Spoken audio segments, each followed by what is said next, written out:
Watch it. Could be decent.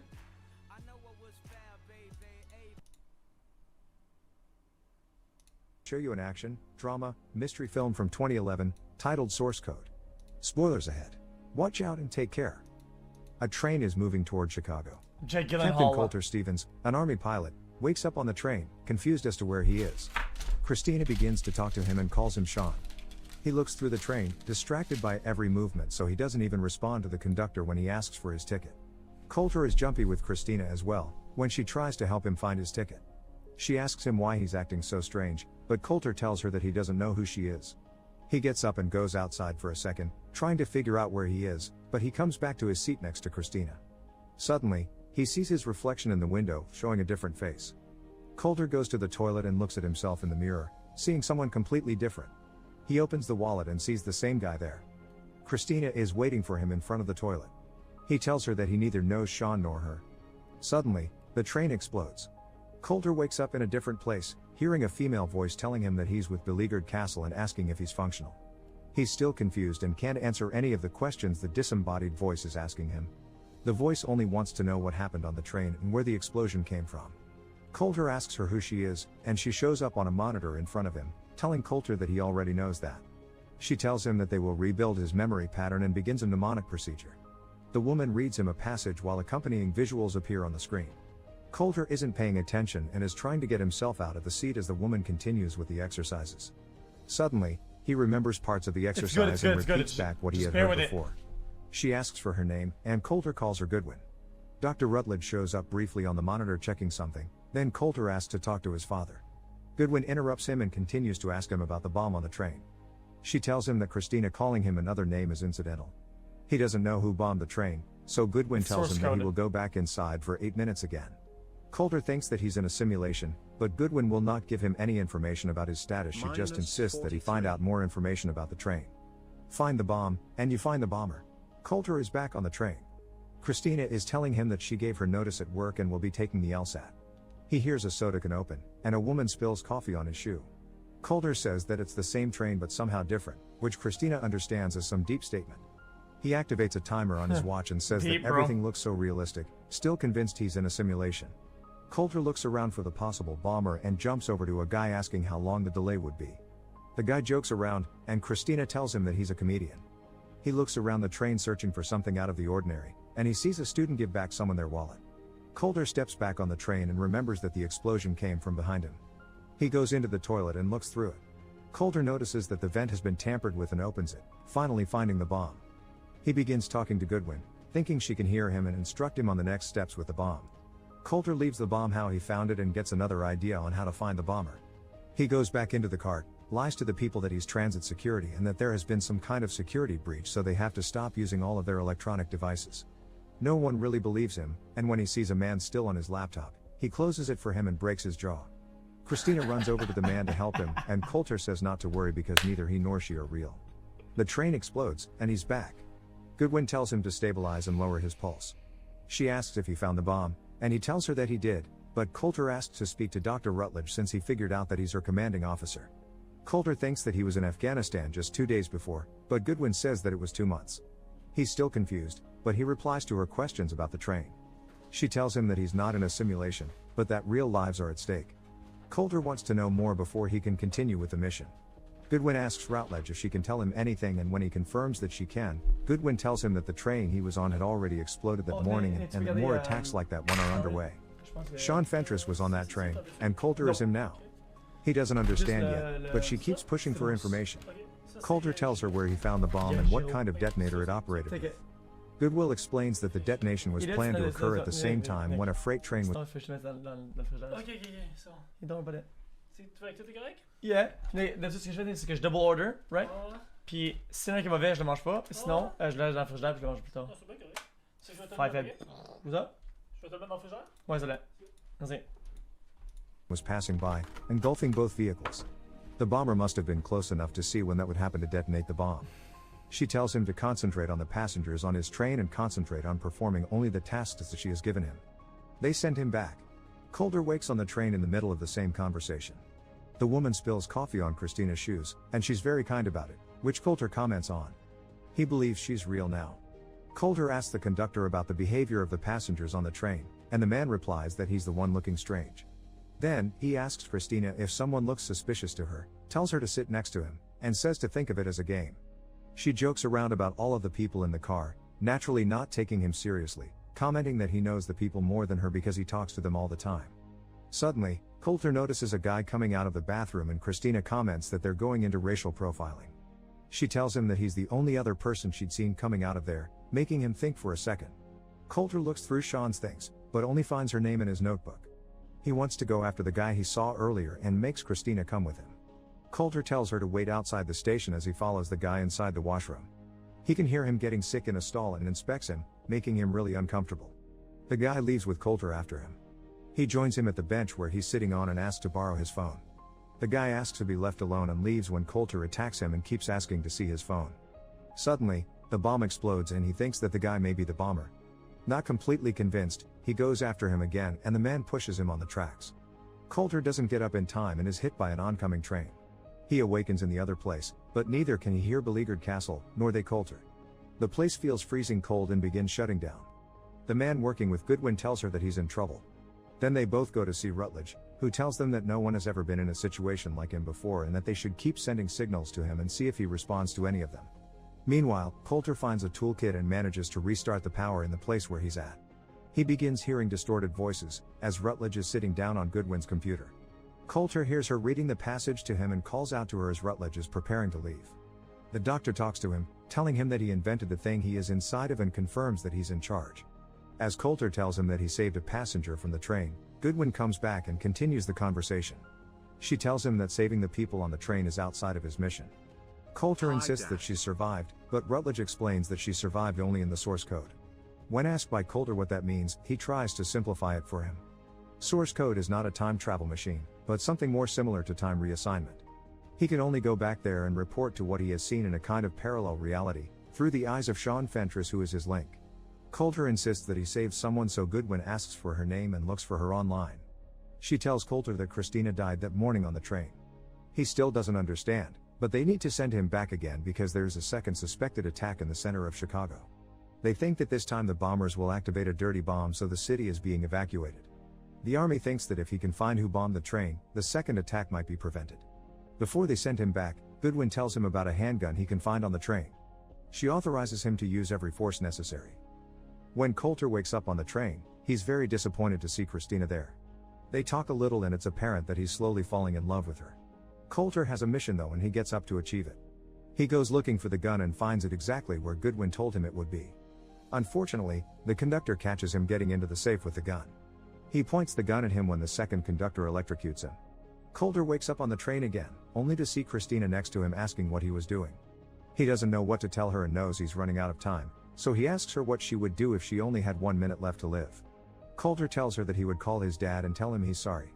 Christina tells him that everything is going to be okay as the bomb explodes on the train again. Before he wakes up in the other place, Coulter has some strange visions involving Christina. He tells Goodwin that the gun wasn't the best idea and that he wants to speak to his dad. She brushes him off, saying that she will try to do that. Coulter asks her how he is doing because he doesn't understand the process. She moves aside to show him where he is being kept and tells him that she hasn't been on the other side of the source code because the specifications are tremendously narrow for a viable candidate. Goodwin doesn't want to waste more time, and after she assures him that he's doing good, sends him back to check through the passengers' things. Coulter is back at the train and gets to it faster. He draws the military patch that Goodwin has shown him when Christina approaches him. Coulter asks her to look for his friend that disappeared in Afghanistan and gives her his real name to search for. Suddenly, he becomes suspicious of a guy talking on the phone. He goes over to him and searches through his bag, looking for something.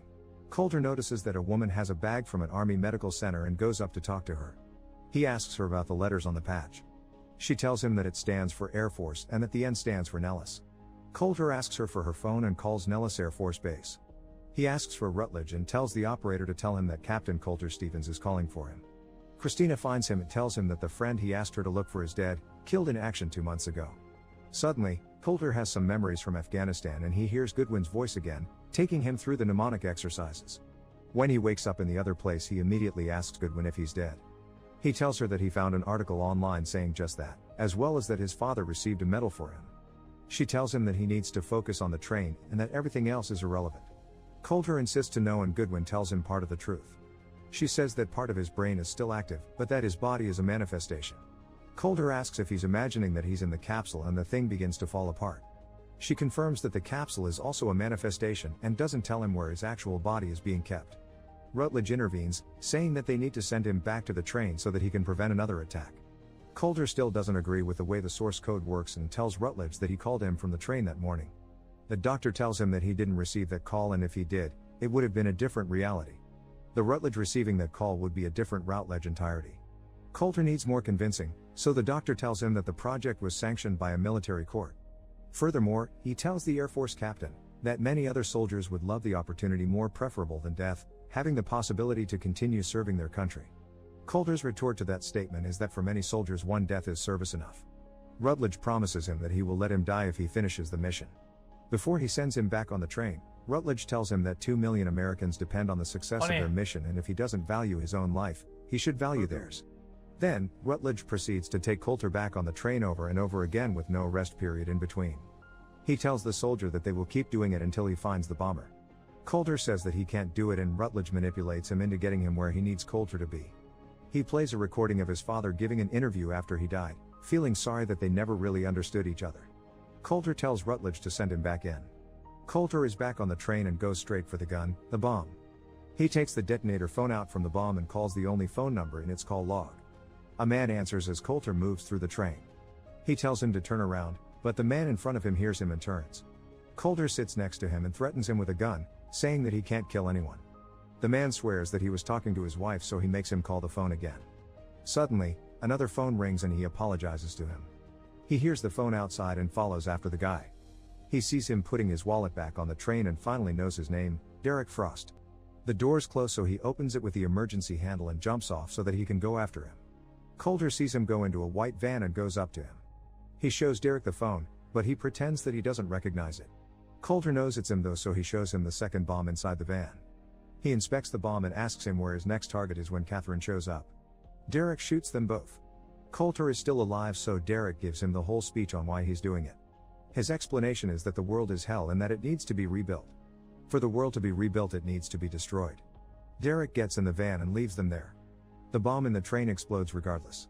When Coulter transitions back to the capsule, he sees the images from before more clearly. Immediately as he comes back, he tells Goodwin and Rutledge about the bomber in the van he went into. He confirms that the second bomb is radioactive. Rutledge and Goodwin congratulate him and say that his mission is over. Before they leave him, he asks to be sent back to try to save the people before he dies. Meanwhile, the army arrests Derek Frost before he can detonate the second bomb. Rutledge gets validation from his superiors about his project, and Goodwin returns to talk to Coulter. He talks about the possibilities of parallel realities and what different versions of people might be like there. Goodwin explains that he only saw shadows or after images of the people that died on the train. She tells him that he can't alter the past, but Coulter insists that there was a failsafe on the explosive that he didn't see before and that she's wrong.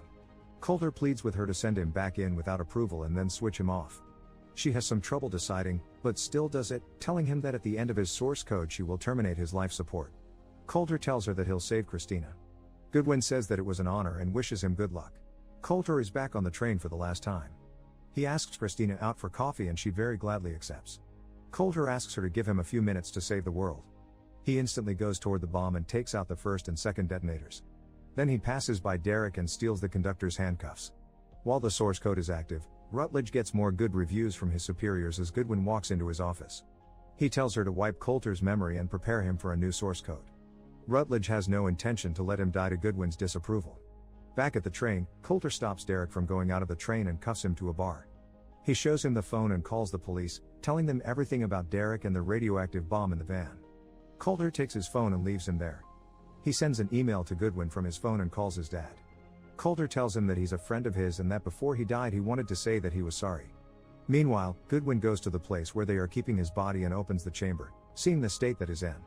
Coulter's dad tells him that he wishes he told him that he loved him. He says that he knows it. Coulter goes back to Christina. Rutledge gets a call that Goodwin is with Coulter. He asks for MPs to join him at Coulter's chamber and tries to unlock the door. Goodwin waits for Coulter's 8 minutes to run out. On the train, Coulter asks Christina what she would do if she had less than a minute to live. She says that she would make those seconds count. Coulter kisses her. Goodwin switches his life support off and the MPs run inside only to see Coulter's dead body. Back at the train, the explosion never happens. Coulter says that everything is going to be okay. He and Christina take a walk to the Chicago Bean and Coulter realizes that the visions he had when transitioning were of that same moment. Make sure to subscribe and turn on notifications so you can watch more videos like this. Thanks for watching. That was pretty good. Except that it's kind of stupid. It says that it's kind of stupid because she's just talking to somebody who's gonna be in a parallel universe, which is kind of stupid. It's kind of dumb. Like she kind of what?